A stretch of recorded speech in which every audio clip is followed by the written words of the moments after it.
मंत्री सत्येंद्र जैन जेल गए, उप मुख्यमंत्री मनीष सिसोदिया जेल गए, राज्यसभा सांसद संजय सिंह को भी जेल हो गई। लेकिन दिल्ली के मुख्यमंत्री और आम आदमी पार्टी के संयोजक अरविंद केजरीवाल कहते हैं कि हम ही सबसे ज्यादा कट्टर ईमानदार हैं। और एक बार फिर से उन्होंने कुछ ऐसा कहा है जिसके बाद अब सवाल उठ रहे हैं कि आप किस तरीके के कट्टर ईमानदार हैं। नमस्कार, मैं हूं आपके साथ रोहित, आप देख रहे हैं एनएफ न्यूज। मौका था आम आदमी पार्टी के 12वें स्थापना दिवस का और इस दिन आम आदमी पार्टी के संयोजक और दिल्ली के मुख्यमंत्री अरविंद केजरीवाल प्रेस कॉन्फ्रेंस करने आते हैं और कहते हैं कि हमारा कोई भी नेता भ्रष्टाचारी नहीं है, हम सब कट्टर ईमानदार हैं। इस दौरान आम आदमी पार्टी के 12 साल के संघर्ष को भी अरविंद केजरीवाल ने याद किया और अब तक पार्टी के अपने सफर को याद करते हुए उन्होंने अपने नेताओं के जज्बे और संघर्ष को सलाम भी किया और कहा कि उन्हें जबरदस्ती गिरफ्तार कर जेल में डाल दिया गया और तमाम प्रलोभन दिया गया, लेकिन हमारे एक भी नेता इन दबावों के बावजूद नहीं डिगे, ना ही टूटे। इसके साथ ही उन्होंने ये भी कहा कि जिस तरीके से पार्टी को प्यार मिला है ये किसी चमत्कार से कम नहीं है। सुनिए दिल्ली के सीएम और आम आदमी पार्टी के संयोजक अरविंद केजरीवाल का बयान, फिर उनसे कई सवाल भी हैं। भाजपा वालों को दूसरी पार्टियों के नेताओं पे फर्जी केस करके झुकाना आता है, लेकिन आम आदमी पार्टी को झुकाना नहीं आता। यह हम सबके लिए गर्व की बात है कि आज तक हमारा एक भी एमएलए या एक भी नेता न बिका न टूटा, इनके परिवार भी नहीं टूटे, उनके परिवारों ने भी साथ दिया। बहुत कोशिश की उन्होंने हमारे नेताओं को झुकाने की, लेकिन हमारे एक भी नेता को तोड़ नहीं पाए। हमारे नेताओं के पास भी बड़े बड़े लोग आए, बोले मोदी जी से मिल जाओ, समझौता कर लो, हम मध्यस्थता करवा देंगे, लेकिन हमारा एक भी नेता नहीं झुका। तो सुन लिया आपने क्या कुछ कह रहे हैं दिल्ली के सीएम अरविंद केजरीवाल। उनका साफ कहना है कि हमारे नेता कट्टर ईमानदार हैं और आम आदमी पार्टी ही इस देश की एकमात्र कट्टर ईमानदार पार्टी है। लेकिन सवाल यह है कि अगर आप इतने ही कट्टर ईमानदार हैं और इतने पाक साफ हैं तो आपके 3 बड़े नेता जेल में क्यों हैं? लंबा वक्त हो गया, क्यों उन्हें बेल नहीं मिल पा रही है? कहीं ना कहीं दाल में कुछ तो काला है ना, तभी वो जेल में है। इसके अलावा अगर आप इतने ही कट्टर ईमानदार और जनता के सेवक बनकर आए थे तो फिर कैसे आप शीश महल बनाने के नाम पर करोड़ों खर्च कर सकते हैं? अगर आप इतने ही कट्टर ईमानदार हैं और देश की राजनीति बदलने आए थे तो फिर आप आज उन्हीं के साथ क्यों खड़े हैं जिनको आप एक वक्त पानी पी पी कर गाली देते थे? आज आप इंडिया गठबंधन के साथ खड़े हैं क्योंकि आपकी महत्वाकांक्षाएं जाग रही हैं। तो देश सब देख रहा है। आप अगर कुछ भी आकर बोल देंगे तो इसका मतलब ये नहीं है कि सभी विश्वास कर लेंगे। इसके साथ ही आपको बताते चलें कि लंबा वक्त हो चुका है सत्येंद्र जैन, संजय सिंह और मनीष सिसोदिया पर शिकंजा कसते हुए। जिस तरीके से जांच एजेंसियां इन सब पर शिकंजा कस रही हैं, उसके बाद से ही आम आदमी पार्टी टूटती हुई नजर आ रही है और इसीलिए अरविंद केजरीवाल काफी भावुक भी हो रहे हैं और कह रहे हैं कि मनीष सिसोदिया, संजय सिंह आसपास नहीं है और इसकी कमी मुझे महसूस हो रही है। बहरहाल जिस तरीके से अरविंद केजरीवाल अपनी कट्टर ईमानदारी का उदाहरण देते हुए कह रहे हैं कि हमारा हर एक नेता ईमानदार है, उस पर दबाव बनाया जा रहा है, फिर भी वो टूट नहीं रहे हैं, उसको लेकर आपकी राय क्या है कमेंट करके हमें जरूर बताएं। साथ ही उन्होंने इस मौके पर अपने प्रेस कॉन्फ्रेंस में और क्या कुछ कहा है वो भी सुन लीजिए। आदमी पार्टी के 12वें स्थापना दिवस के अवसर पे सभी देशवासियों को मेरा नमस्कार, सबको मेरा सादर प्रणाम।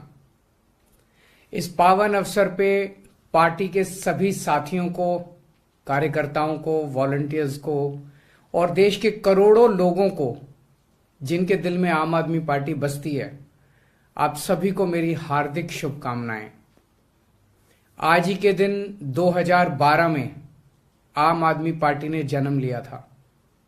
आंदोलन की कोख से निकल के एक छोटी सी पार्टी देखते देखते एक राष्ट्रीय पार्टी बन गई।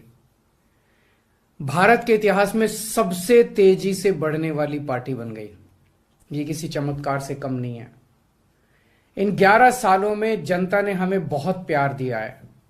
जनता के आशीर्वाद और कार्यकर्ताओं की कड़ी मेहनत से 2 राज्यों में सरकार बनी और 2 और राज्यों में विधायक बने। आज देश के हर कोने में आम आदमी पार्टी की चर्चा है, आम आदमी पार्टी का कार्यकर्ता है हर कोने में। चाहे वो कश्मीर हो, केरल हो, गुजरात हो, अरुणाचल प्रदेश हो, ये बहुत बड़ी बात है। मुझे याद है आंदोलन के समय रामलीला मैदान में लोग पूछते थे, आप लोग भ्रष्ट नहीं होंगे, इस बात की क्या गारंटी है?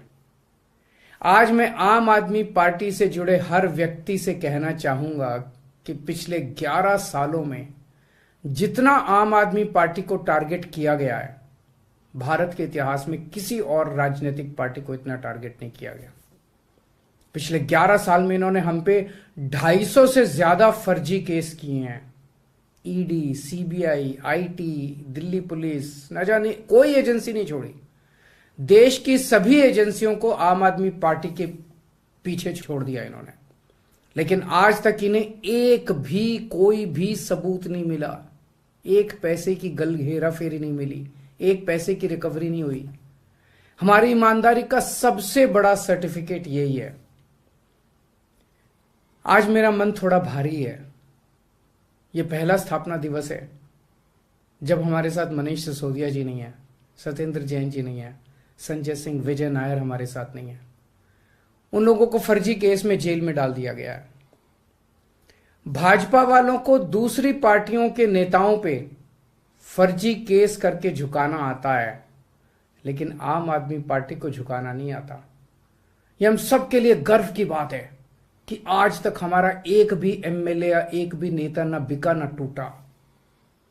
इनके परिवार भी नहीं टूटे, उन्होंने भी, उनके परिवारों ने भी साथ दिया।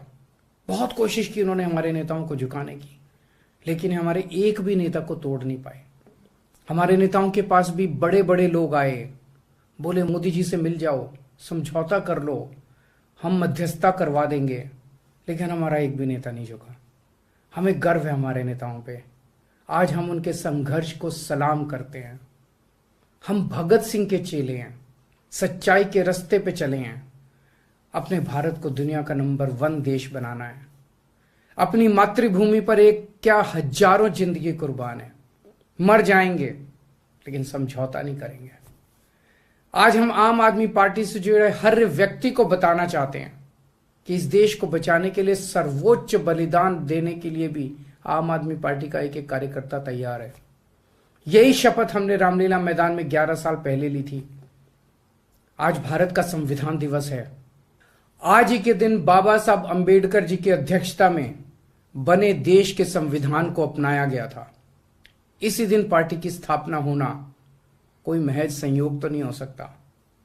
बाबा साहब और देश के उन तमाम शहीदों जिन्होंने देश की लड़ाई में सर्वोच्च बलिदान दिया था, उनका सबका एक ही सपना था, एक दिन भारत को दुनिया का नंबर 1 देश बनाना है। और यही आम आदमी पार्टी का सपना है। हमने हमेशा काम की राजनीति की है। 75 सालों में पहली बार एक पॉलिटिकल पार्टी आई है जो कहती है कि हम सरकारी स्कूल और अस्पताल ठीक करेंगे, उन्हें वर्ल्ड क्लास बनाएंगे, गरीबों को मुफ्त बिजली पानी देंगे। यही हमारी देशभक्ति है। आज तक जहां हमारे देश में जाति और धर्म के नाम पे चुनाव होते थे, आज इस देश में शिक्षा पे बात होने लगी है, स्वास्थ्य पे बात होने लगी है। हमारे विरोधी चाहे हमें जितनी गालियां दें, आज वो भी जानते हैं कि आम आदमी पार्टी ने देश की राजनीति तो बदल के रख दी है। इसी सोच, इसी जज्बे को हमें आगे बढ़ाते रहना है। चाहे आगे का रास्ता कितना भी कठिन हो, हम लड़ेंगे, हम जीतेंगे। एक बार फिर से आम आदमी पार्टी के सभी साथियों को, कार्यकर्ताओं को और देश के हर आम आदमी को आम आदमी पार्टी के स्थापना दिवस की बहुत बहुत शुभकामनाएं।